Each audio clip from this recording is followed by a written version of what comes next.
Welcome to Home Gardening 480. It has been quite a while since we've done a video. We've been traveling and busy, so here we are with our September 1st update. The summer here in Mesa, Arizona has been pretty brutal, so you're going to see the evidence of that coming up. Look right here at our grapes. This is one of our Thompson seedless. It is looking pretty rough because it had a hot, rough summer. It lost quite a bit of foliage, got a little bit of sunburn, but you can see it's starting to sprout out some new growth there. And in the center, we have our red flame, which you can't really see that great because the watermelons have invaded in force. But I would like to point out that I think it has been a good thing to protect the grape from the excessive heat. It's provided some shade, some cover to the root area, which this plant and that plant really needed as well. The grapes have had a hard time because they've been kind of more out in front. I don't know if you can see it very well. There's quite a bit of bees servicing this watermelon patch here.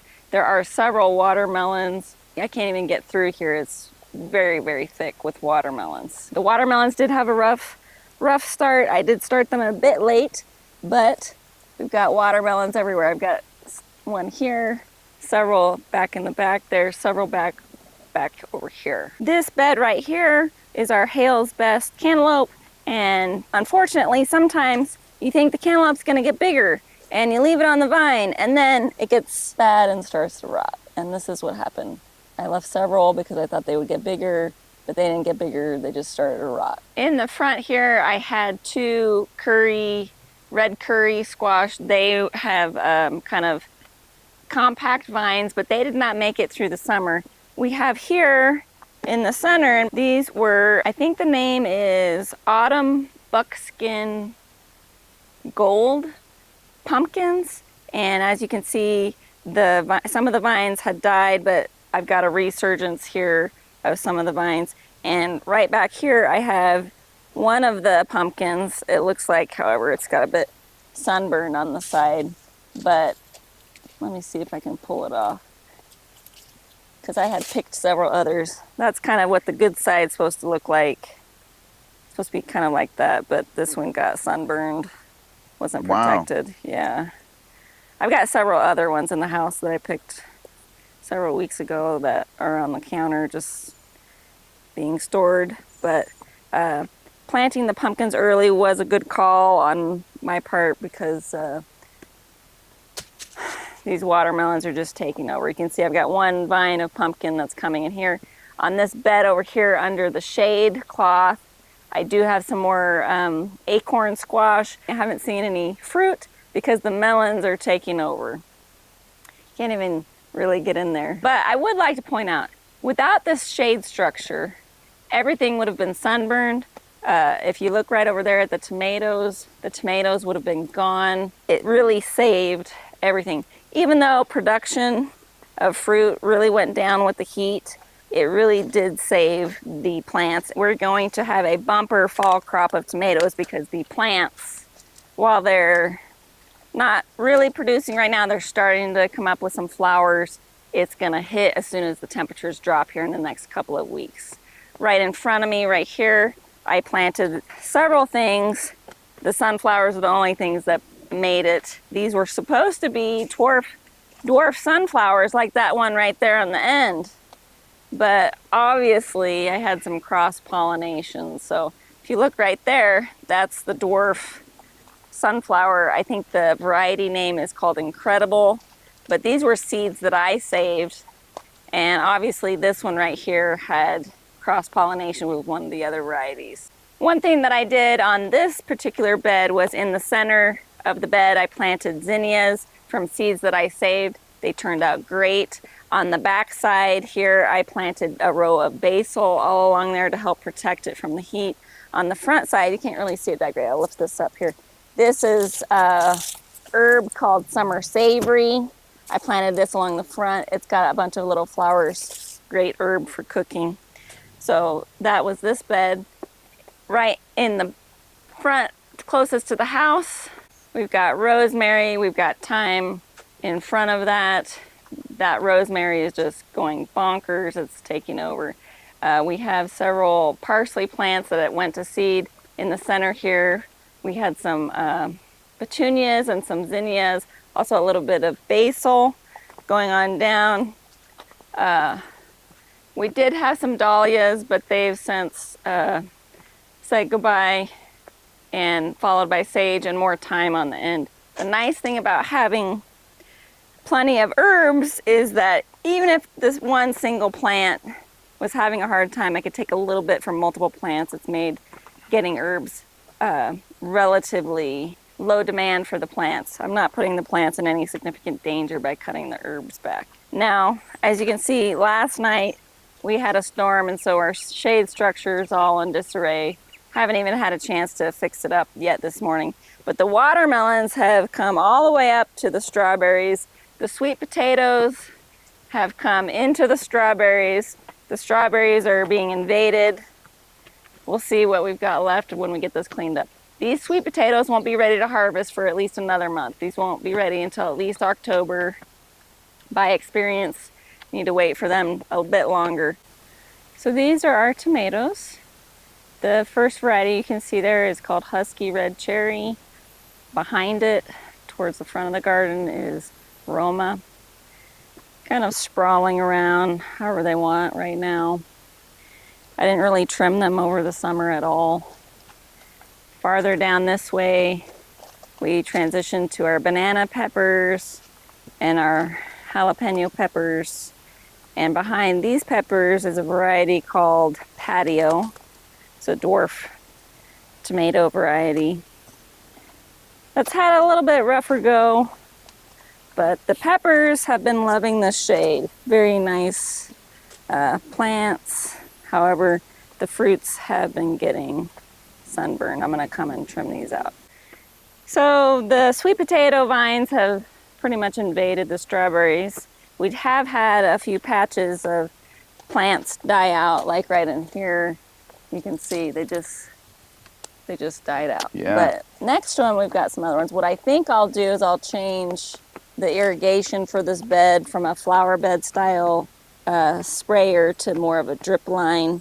That way we can get more even moisture in the bed. Coming on down here, I have the blueberries. They have had a rough go. I think they've had a lot of reflected heat from the south exposure over this way by our Sweet Bay Laurel back over here. They've just really had a hard time. I thought this one was going to do good. Had a lot of foliage, but the summer heat just zapped it. This variety is called Sunshine, and this one is called Biloxi. Sunshine and another little Sunshine right behind it has just had a rough time. This area right here, I don't know if you can see it, we put in some plastic little things that go down in the ground to make this area totally different soil. However, the heat here in Arizona has just been intense and unrelenting, and unfortunately the blueberries just had a really hard time keeping up. I might have to replace this one. We'll see if it comes back, but this Sunshine seems to be doing okay, but obviously suffered some major damage. This is Violet de Bordeaux fig. It's had quite a bit of growth this year. I didn't think it was going to have a good year because last year was kind of rough, but it's made a turn.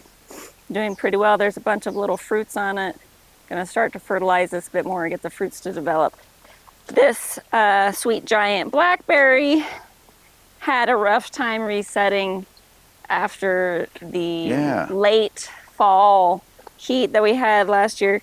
I did get a few little flowers which formed some mini berries, but they weren't significant enough, and then this died off. So I feel like, again, the microclimate for this has been a little intense. Maybe would do better under shade. I don't know.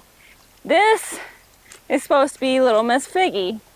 And if you go back about a year and a half ago, Little Miss Figgy was knee height. Yeah. She has just boomed. Yes. And I've got several fruits off here that I've been snacking. if I can catch them before the birds. Here's actually one. You can see there, it's a dark purple color. And I don't know if you can see this, but you can squeeze it and it's quite soft. So I'm just going to twist it off. I'm going to open it up. That's what the inside of the fig looks like. This one looks probably a little bit dry, but again, key is to get it before the other birds get it. That one's ripe. Good. Anyway, lots of little fruits.